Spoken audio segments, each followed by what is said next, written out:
दोस्तों 2019 में जब ये खबर हम लोगों के सामने आई थी कि भैया इस साल ऑस्कर के लिए इंडिया से गली बॉय को भेजा गया है, तो दोस्तों इस खबर को सुनने के बाद दिल से बस एक ही आवाज आई कि भैया ऐसा चमत्कार तो केवल इंडिया में हो सकता है।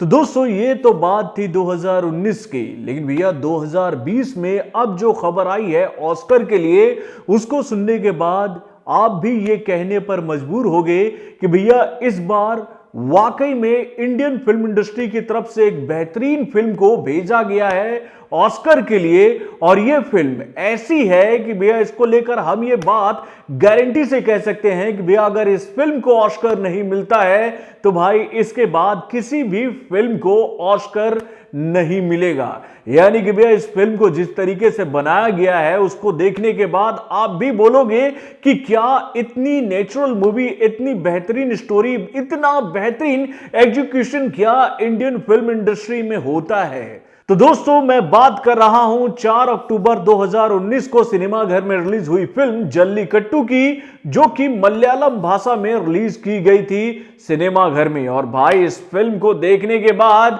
आप भी ये बोलोगे कि भैया वाकई में इस बार एक बेहतरीन फिल्म को भेजा गया है ऑस्कर के लिए। तो दोस्तों कैसी है ये फिल्म और कैसी है इस फिल्म की कहानी, और क्यों इस फिल्म को लेकर इतनी बातें कही जा रही है कि भैया ये फिल्म 101% ऑस्कर लेकर आएगी, और क्यों भैया इन दिनों बॉलीवुड के बड़े बड़े मेकर्स साउथ इंडस्ट्री की फिल्मों का रीमेक कर रहे हैं, आप इस फिल्म को देखने के बाद समझ जाओगे। हेलो फ्रेंड्स, मैं हूं नरेंद्र और मैं आपके लिए लेकर आया हूं और एक खास रिव्यू जो कि जुड़े भैया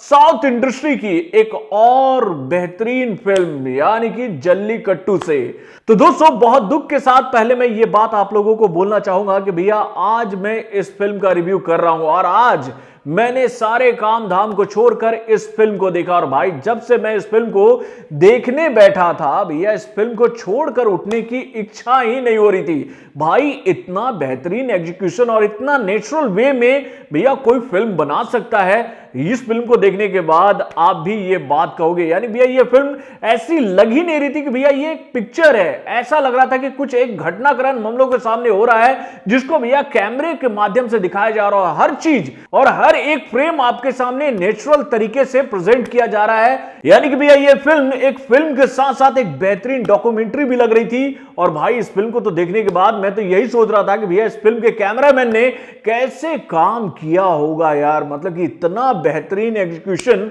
और भाई ऐसी फिल्में साउथ के बेहतरीन डायरेक्टर ही बना सकते हैं, मैं ये बात दिल से कहता हूं, क्योंकि भैया इन दिनों बॉलीवुड में जो पक रहा है, जो बनाया जा रहा है, वो तो भैया साउथ से ही उठाकर लाया जा रहा। और भाई ऐसी फिल्में जब साउथ इंडस्ट्री में बनेगी तो हम भी तो यही कहेंगे कि भैया ओरिजिनल फिल्में इन दिनों साउथ इंडस्ट्री में बन रही है और वहीं के राइटर ही इन दिनों क्रिएटिव राइटिंग कर रहे हो। और भाई इस फिल्म का जो आखिरी मैसेज जो है वो इतना बेहतरीन है, इतना बेहतरीन है, जिसको देखने के बाद आप भी ये बोलोगे कि भले ही इंसान इन दिनों तरक्की पे तरक्की कर रहा है, लेकिन आज भी इंसान की जो सोच है वो आदि मानव वाली ही है। यानी कि भैया इस फिल्म का एंड जिस तरीके से हम लोगों के सामने प्रेजेंट किया जाता है उसको देखने के बाद आप भी ये बोलोगे कि भले ही भैया हमारे शरीर पर कपड़े आ गए हैं, हमारे पास रहने के लिए अच्छे मकान है, हमारे पास सुख सुविधा के कई सारे साधन है, लेकिन हमारी सोच जो है वो अभी भी आदि मानव की तरह है। तो दोस्तों इधर उधर की बातें नहीं करते हैं, चलिए आपको बताते हैं इस फिल्म के बारे में। तो दोस्तों इससे पहले कि मैं इस फिल्म का रिव्यू चालू करूं उससे पहले मैं आपको बता दूं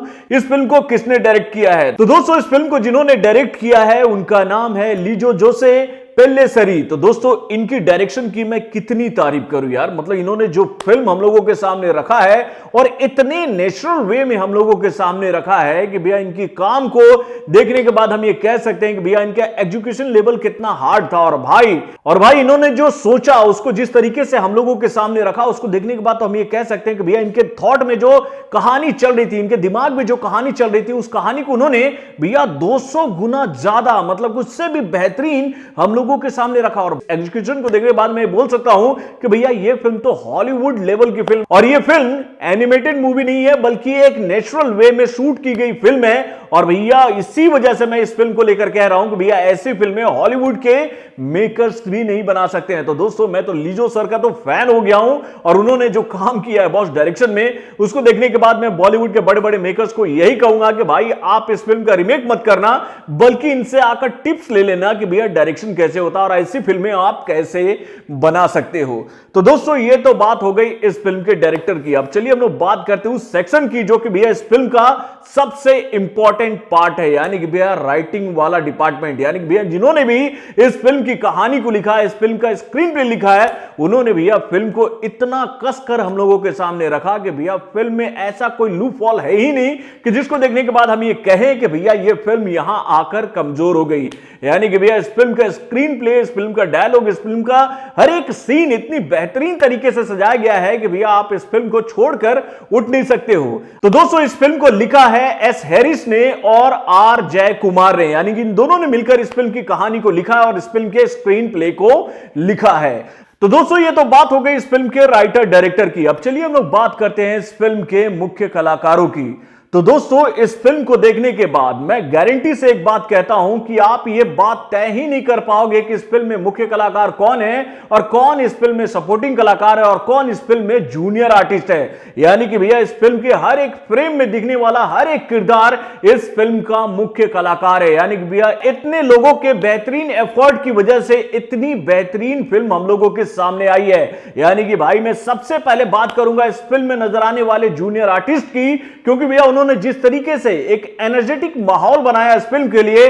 वो इस फिल्म की एक्चुअल टीआरपी थी। यानी भैया इस फिल्म की रीढ़ की हड्डी इस फिल्म में नजर आने वाले वो जूनियर आर्टिस्ट हैं जो कि भैया हर एक फ्रेम में बहुत ही एनर्जी के साथ काम करते नजर आ रहे थे। और उसके बाद नो डाउट भैया सपोर्टिंग किरदार तो अपना काम करेंगे और मुख्य किरदार अपना काम करेंगे ही, लेकिन भैया इतना बेहतरीन यूनिट जब तक आपको नहीं मिलेगा तब तक इतनी बेहतरीन फिल्म नहीं बन पाएगी। और आज मैं जूनियर आर्टिस्ट की बात इसलिए कर रहा हूं क्योंकि भैया इनकी काम की तारीफ कोई नहीं करता है, लेकिन इस फिल्म को देखने के बाद आप ये बोलोगे कि इस फिल्म में नजर आने वाला क्राउड, जूनियर आर्टिस्ट जो हैं, वो भैया बहुत ही बेहतरीन काम किए हैं। तो दोस्तों ये तो बात हो गई उन जूनियर आर्टिस्ट की जो कि भैया इस फिल्म में क्राउड का किरदार निभा रहे थे। अब चलिए मैं आपको बताता हूं इस फिल्म के मुख्य किरदारों के बारे में। तो दोस्तों इस फिल्म में नजर आ रहे हैं एंथोनी वारघेसे, चेम्बन विनोद जोस और साबू मोन अब्दुसमद। तो दोस्तों ये वो तीन मुख्य कलाकार हैं जो कि भैया फिल्म की कहानी को लीड कर रहे थे। तो दोस्तों जैसा कि मैंने आपको बताया कि भैया फिल्म की कहानी इतनी बेहतरीन है कि आप इस फिल्म को छोड़कर उठ नहीं सकते हो।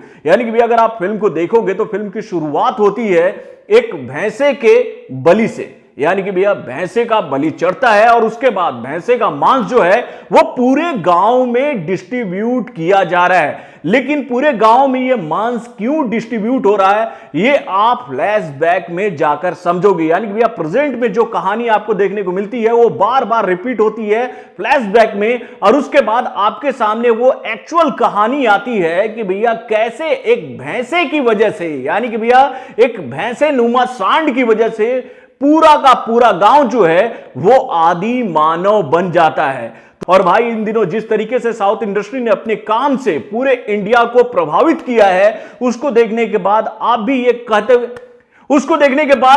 ये कहोगे कि एक ना एक दिन पूरी इंडियन इंडस्ट्री पे भैया साउथ इंडस्ट्री का ही राज होने वाला है, क्योंकि भैया ये ओरिजिनल स्टोरी पर काम करते हैं और हमारे बॉलीवुड के बड़े बड़े मेकर्स भैया इन दिनों पका पकाया खाना ही पकाना जानते हैं। तो दोस्तों ये फिल्म ऑस्कर के लिए गई है और मैं तो आप लोगों से ये अपील करूंगा कि भाई आप इस फिल्म को देख सकते हो यूट्यूब प्लेटफॉर्म पे, मैंने भी वहीं पर देखा इस फिल्म को, और आप इस फिल्म को देखो और उसके बाद आप बताओ कि भैया एक अच्छी फिल्म पहली बार ऑस्कर के लिए भेजी जा रही है कि नहीं, और आपको क्या लगता है ये फिल्म ऑस्कर लेके आएगी कि नहीं। क्योंकि भैया इस फिल्म में जो काम हुआ है वो बहुत ही टफ काम था मेरे भाई, क्योंकि भैया हम लोगों ने भी शूटिंग बहुत की है और भाई जब ऐसा शेड्यूल हम लोगों के सामने होगा ना तो भैया बहुत मुश्किल होता है मेरे भाई, बहुत मुश्किल होता है। और भाई इस फिल्म में मैंने एक खास बात देखी कि भैया बहुत जगह आप लोगों को वन शॉट देखने को मिलेगा, यानी कि लंबे लंबे वन शॉट हम लोगों के सामने हैं, 2 मिनट के, 3 मिनट के, जो कि भैया बहुत मुश्किल होता है, बहुत टफ होता है डायरेक्शन डिपार्टमेंट में। लेकिन भैया इस फिल्म में जिस तरीके से डायरेक्टर ने ये वन शॉट लिए हैं, जिस तरीके से उन्होंने एक्शन सीक्वेंस को फिल्माया है और वो भी नेचुरल वे में, उसकी आप जितनी भी तारीफ करो वो कम है। तो भैया बहुत ही बेहतरीन फिल्म है और इस फिल्म के लिए दुआ करो कि भैया इस बार ये फिल्म ऑस्कर से कुछ ना कुछ हम लोगों के लिए लेकर जरूर आए। तो बॉलीवुड से जुड़े और भी कई सारे खबरों को जानने के लिए हमारे चैनल वरुण जैक्सन को लाइक सब्सक्राइब करना ना भूले और हमारे अपडेट्स को जानने के लिए बेल आइकन को जरूर दबाएं।